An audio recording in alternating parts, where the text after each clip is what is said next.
weight.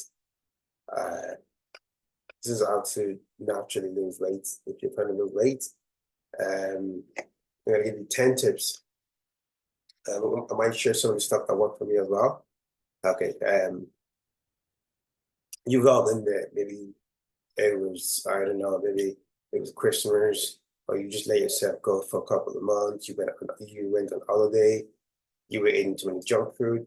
This is 10 ways or 10 different things you can try to lose weight.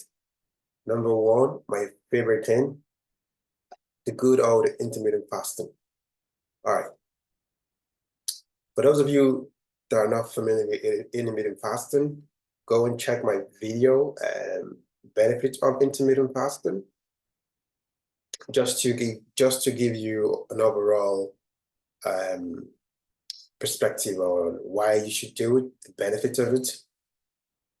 So intermittent fasting is a pattern of eating that involves short-term fast and consuming meals in a shorter time period during the day. So for instance, when I was doing intermittent fasting, I would try to eat my meal in a space of 8 hours and then fast for 16 hours. Now, the optimum thing to do is to try and get your meal in 4 hours. If I wouldn't recommend this unless you've been doing intermittent fasting for a while. If you have been doing intermittent fasting for a while, then this is great. This is fantastic. The ideal situation is to do 17-hour fast, and then your body will go into ketosis. You would start to use your body will go into ketosis, and then the autophagy kicks in, and it starts to eat all the bad cells. Therefore, it's eating all your excess fat, body fat. It's using that for fuel. The most common intermittent fasting is alternate day fasting, which you could skip a meal for one day, and then the next day you have a meal. The best method, like I said, is to do a 16-hour fast and then try and eat within 18 hours window. But for optimum and for elites, I say, if you've been doing intermittent fasting for a while, you can push it to having a meal in 4 hours and 4 hours window, or you could also just have one meal a day. Now, the second thing you can do is tracking your diet and exercise. Okay, if you want to lose weight, you should be aware that you need to be aware of what you eat and what you drink on a day-to-day basis. Okay, for instance, okay, when I was trying to lose weight, and let's say I wasn't in my best shape, I was eating a lot of junk food, or eating a lot of fast food, drinking a lot of Coke, Fanta, a lot of soft drinks. I was just eating anything that I can get my hands on, and some might even call it comfort eating. So if you're trying to lose weight, and you don't necessarily have to do a lot of exercise or go to spend 3 hours in the gym to lose all the weight, you just need to, I would say 70% diet and 30% exercise. Now, research suggests that tracking your diet and exercise may be helpful for weight loss because it promotes behavior changes and increased motivation. So for me right now, I've been trying to get back to my ideal weight, which is 183. And when I was 183, what I pretty much did, I just stuck to a flexitarian diet. I mostly eat fish, chicken, eggs, a lot of fruit and vegetables, and I cut out all the unnecessary food, all the fast food. I didn't indulge or gouge or have a cheat day, and so that's another thing you can do. You can do a light exercise from going for a run, or maybe you can just go, if you have a gym membership, you can go to the gym and do some resistance training. All right. The third thing you can do is eat mindfully. Now, what do I mean by eat mindfully? Mindful eating is a practice when people pay attention to how and where to eat food. For example, this practice can enable people to enjoy the food that they eat and may help to promote weight loss. So in you might call it ration portion, if that's a better word. There's a Japanese term that's called eating until you're almost full. Sometimes you might have a lot of food in front of you and you might be tempted to just eat as much as you can and try to, even if you're full, you don't necessarily have to finish the food. You just need to eat enough until you're full, and then you can stop. You can pay attention. Okay, you can pay attention to when you have this feeling that you're about to be full. You can stop the meal and then maybe continue. Save the rest of the meal for another time. Now, also taking your time to chew and swallow the food. These techniques help with weight loss as well. So instead of rushing your food, take your time and eat slowly. Um, this will give your brain enough time to recognize the signals that they're full. Instead of just gouging your food and just trying to shove everything down your mouth, I would also recommend eat slowly, take your time eating, and also avoid distraction while you're eating. So if you're watching, it's very comfortable when you're watching TV or you're watching your favorite soap opera and you just eat there, just eating and eating and eating before you know you've overhead. Okay. The fourth thing you can do is eat protein with milk. Okay. Protein can regulate hormones to help people feel full. Um, for those of you that didn't watch the carnivore diet, so if another thing you can do is you can eat more protein. Or if you really want to take it up a notch, you can try the carnivore diet. There's plenty of videos of people that have lost weight trying the carnivore diet. Maybe they did for 90 days, for 180 days, for a year. Trying the carnivore diet as well will also allow you to lose weight. And if you're just eating a lot more protein, and my reason for this is because then you eliminate all the bad food, all the junk food. Maybe you're having biscuits, you're having muffins, you're having all the soft drinks. These are food that don't have any nutrition benefits whatsoever. They don't have any nutrition benefits. All they do is they just processed food that don't add any nutrition benefit to your health.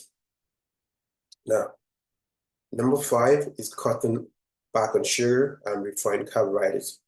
I've actually given up sugar for almost 30 days now, going on a month. I've got to tell you, it's mind blowing. When you're not drinking soft drink, you're not eating just random food. You're not aware of the food you put in your mouth. Now, the Western diet is incredibly high in added sugar, which has been linked to obesity, even the sugar in beverages rather than food. So you see a lot of sugar in Coke, Fanta, Sprite, juice drinks, and the kind of food we eat in the West has a lot of sugar in it. Refined grains, they go through a lot of process to remove all the browns and germs, which contains most of the grain, fiber, and nutrients. This includes white rice, white bread, and regular pasta. If you also want to give up how do I say, you could also try giving up say pastas, rice, white bread as well. It's just until you reach your ideal goal, you'll see it different very quickly. This food are quick to digest and they convert to glucose rapidly. Excess glucose enters the blood and provokes hormone insulin, which promotes fat storage in the adipose tissue. This can also contribute to weight gain. Okay. The next thing you can do, the sixth thing you can do is eat a lot of fiber. You need to eat a lot of fiber, fruit, vegetables, peas, beans, legumes, nuts, seed, whole grain breakfast, cereal, whole wheat pasta, whole grain bread, oats, barley, and rye. Having fiber in your diet, plant-based carbohydrates that are impossible to digest in the small intestine, unlike sugar and starch. Including plenty of fiber in a diet can increase the feeling of fullness, potentially leading to weight loss. So you could also just say eat proper food, eat food that are made from the ground, food that are grown from the ground, not food that's processed, every can that's been canned, stored, and all the fast food. Just avoid all those food altogether. The seventh thing you can do is balancing your gut bacteria. Now, one emerging area of research is focusing on the role of bacteria in the gut on weight management. The human gut has a vast number of variety of microorganisms, including around 39 trillion bacteria. Every person has a type of amount of bacteria in the gut.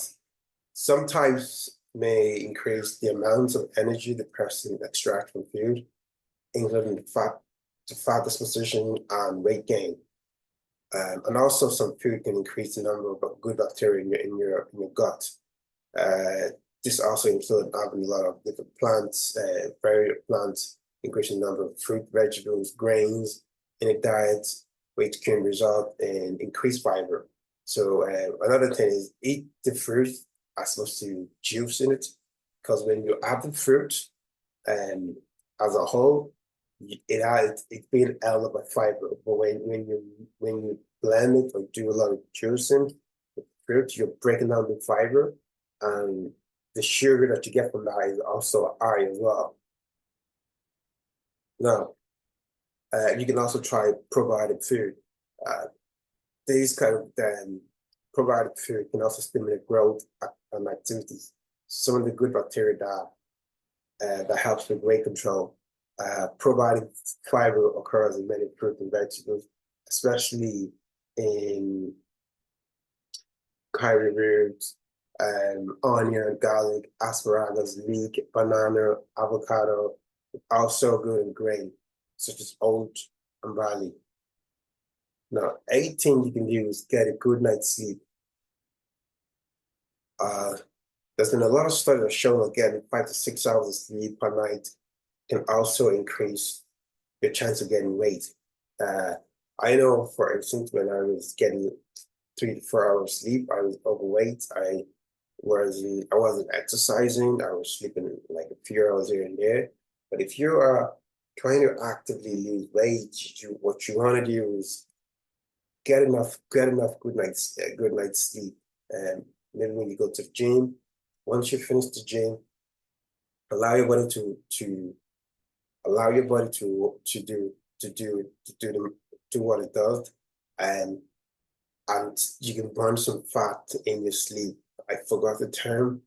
What's called when you're losing fat while you're sleeping, when you're resting. So getting enough good night's sleep. Now, allowing you to sleep also affects the regulation of the appetite controlling hormones. So this is case by case per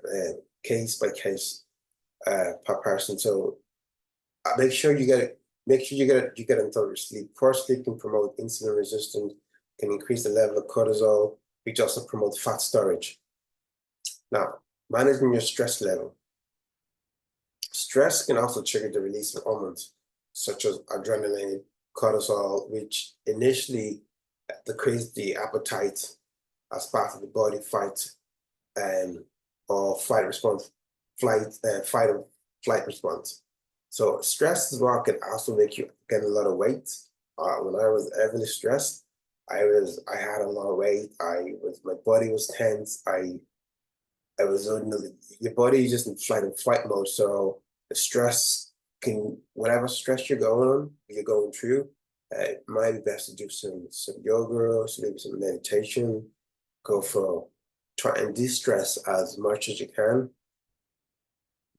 Cortisol will signal that needs to replenish the body nutrition store from the preferred source of fuel, which is carbohydrates.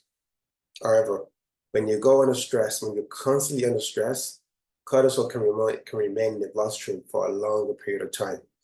which will increase your appetite. Now, insulin also allows sugar from the blood to enter the blood cell, where it can provide energy in a individual not immediately using sugar. The body will either start in a glycogen. The body would either start its glycogen, the storage from glucose or fat. Now, there's been research to show that 8 weeks stress management can also help you can help you with your weight loss. Like I previously said, you can try yoga, meditation, tai chi, breathing exercising, relaxation technique, spending more time outdoor, for example, walking or gardening or jogging.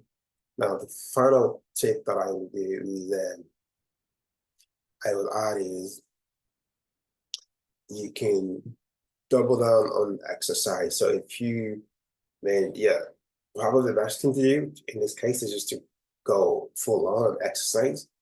If you're trying to lose weight, I would go running, go biking, go cycling, and just really hit the gym and really go all in.